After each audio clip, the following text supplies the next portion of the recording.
The question for the day: are all religions alike? But before we do that, I just want to say, as I always do every week, this is a short midweek devotion from the Littleton United Methodist Church.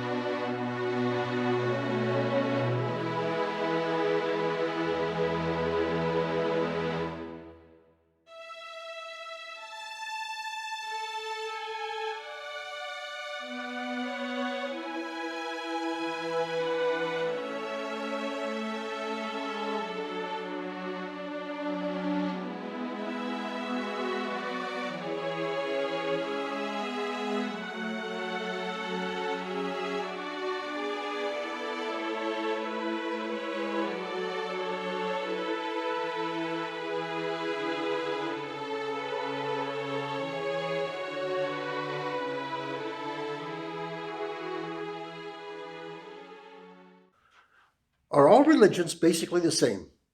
Some people say yes, some people say no, some people just kind of scratch their heads. I've never really liked 10-cent answers to $10 questions.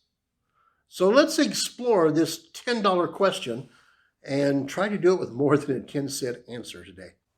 In last Wednesday's devotion, I suggested that we all have personalities. Some of us are more outgoing, some of us are more introverted, some of us are more thinking type of people, and others of us are more feeling type of people. Some of us just like things kind of laying around and loose and scattered, and others of us are neat and tidy. And those personality traits that are part of what makes me up and you up, they kind of work their way into our religious faith too.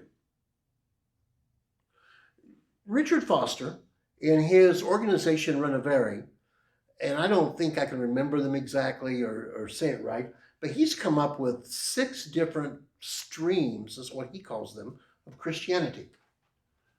I'll just say personality, or P for personality, because I can't spell personality. I think Richard Foster would say something like, for better or for worse, and they're not in the right order, and I haven't looked at this for a long time, but he would say there are those that are sacramental. That is, they have smells and bells and liturgy and incense, and they like communion services. And there are those that are social justice people.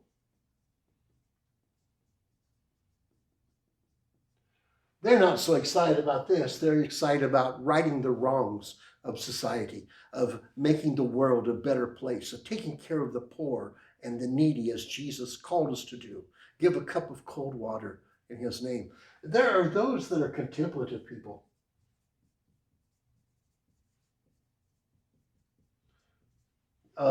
Involved, they like quiet and a rich inner life and prayer. And there are those that are more fundamental to the faith.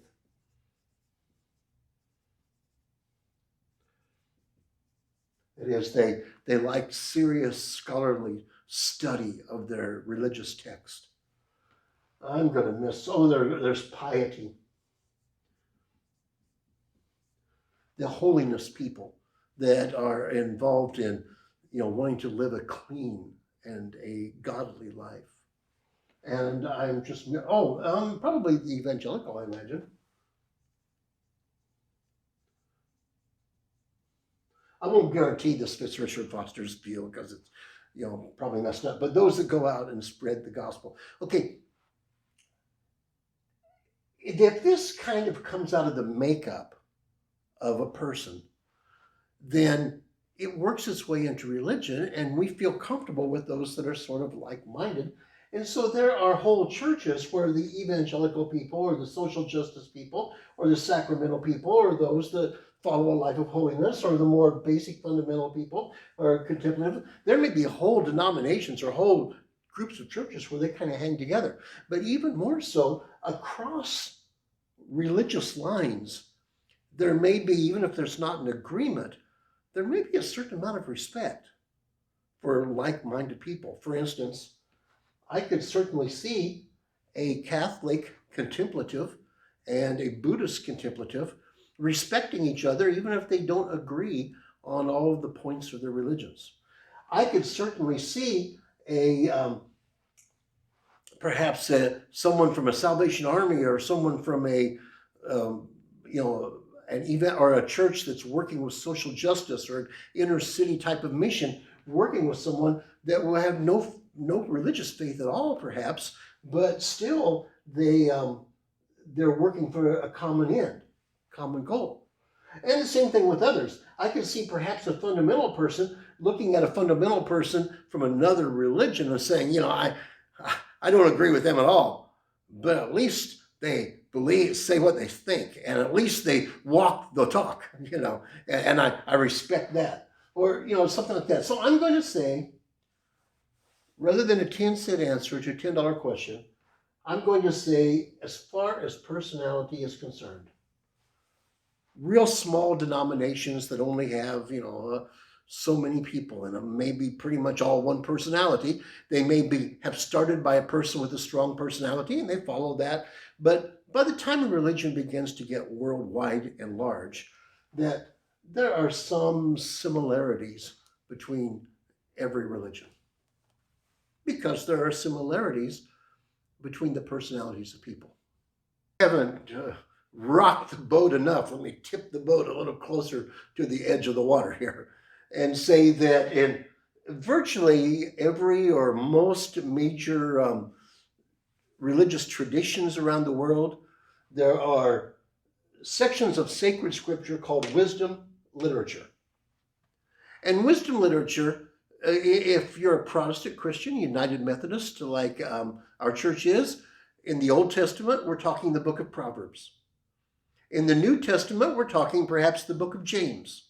Also in the Old Testament, there might be Proverbs and Ecclesiastes, and then some of the books of poetry. We have Job, which is a kind of a wisdom literature book. We have Psalms. We have Song of Songs.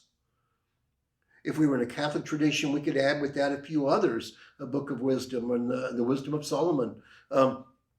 If we were in other traditions, perhaps an Eastern tradition, there is the Tao Te Ching, which is just a wonderful little book. I've read it many times. Wisdom literature tends to tell us to love our neighbors, respect each other, to live good, clean lives. It tells us how to get along in society. For instance, let's say, I'm not good with my hands. Okay, I'm going to go around my fingers here. Okay, let's say somebody tells a little kid, that's a terrible hand.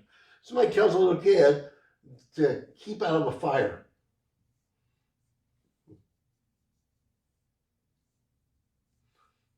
That's supposed to be a fire, okay?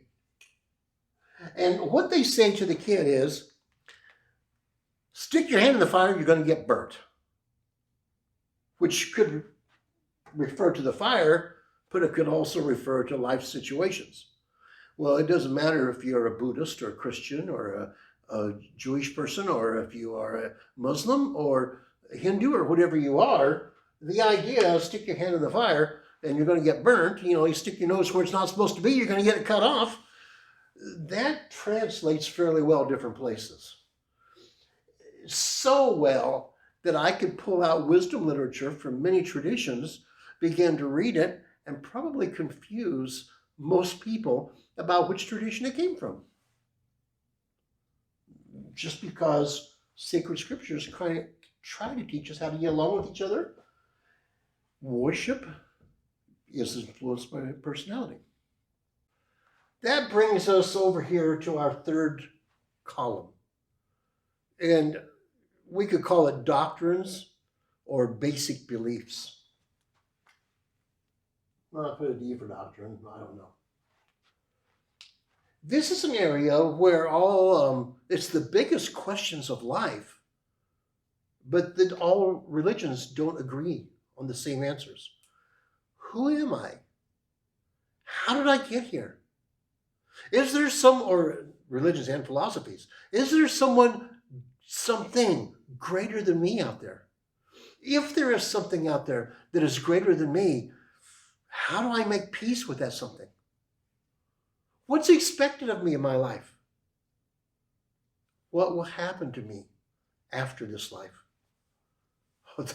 Those are the big questions.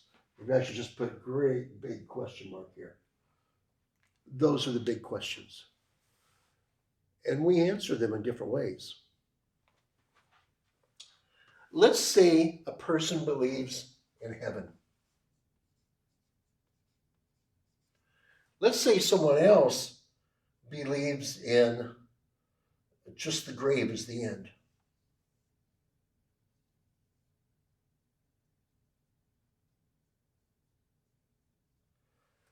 Let's say someone else believes in the cycle of life with reincarnation and many different reincarnations. Someone else, they might believe that everybody goes to heaven.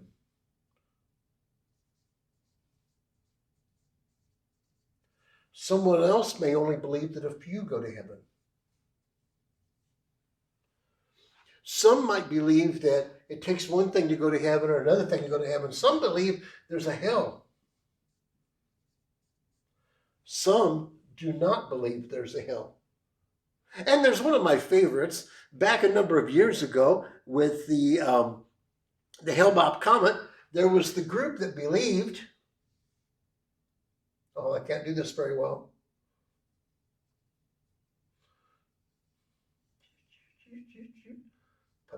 Put. They believed that there was a spaceship, that they had come from a different place, and that if they would free themselves by drinking, poison Kool-Aid or something, if they would free themselves, it was the Heaven's Gates cult, of their earthly bodies by committing suicide, right when this comet came through, that this comet had the space was coming through at that time, and the spaceship was hiding behind it, and if they came through at the right time and released their body, release their spirits from the body, they would be beamed back to the spaceship and all go home. Okay, as a teacher of logic, I've got to say something. It is possible for everybody to be wrong, but it is not possible for everybody to be right, because these claims are mutually exclusive. And this can't happen at the same time this is happening, or this is happening, and this is happening, or this is happening. They cannot be all right. And there's a big view in our country today, in our society today, that whatever you think's right is right, when it's just plain not.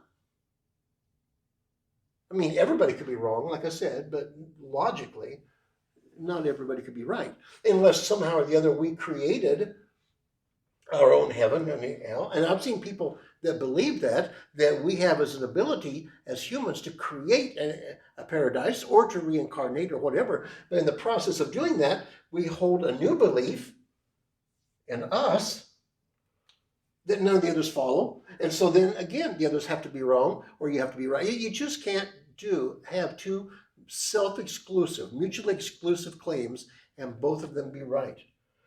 But the thing is, these are the biggest issues. Who am I? Where did I come from? Is there a God?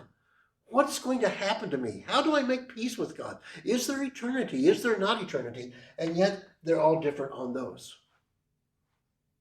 Now, that's why I say I don't like 10-cent answers to $10 questions. Now, if we take these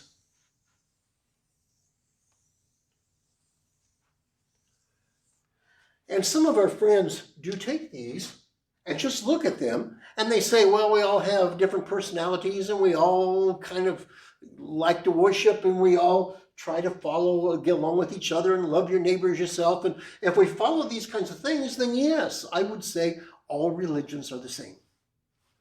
If we follow these, No way. They're not the same. The interesting thing is, we are close enough to each other to open up dialogue and mutual respect and to get along with each other. But this is so important that we must not ignore it. And we can't just think, oh, it's all okay. We have to find for us truth, or else be like an ostrich that sticks its head in the sand and just pretends that none of that's there. So, are all religions the same? Yeah. No. Well, sort of. All have similarities, different beliefs, can't all be right.